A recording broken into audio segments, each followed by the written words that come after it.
மித்ரன் வரைஞ்ச பானை எப்படி இருக்கு? அவன் மனசு போல பெரிய பானையா வரைஞ்சிருக்கான். மித்ரன் பானை இது. இது பவனியா பானை. எங்கடி போகுது பானை? எதடி வரைஞ்சி வச்சிருக்க?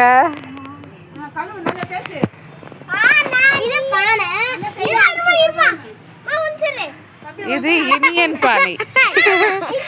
இனியன் பானை வானம் பறக்குது, காக்கா பறக்குது. எனக்கு ஒரு ப்ளூ கலர் சொம்புல வச்சிருக்காங்க பொங்கலை. சொம்புல வச்சிருக்காங்க பொங்கலை.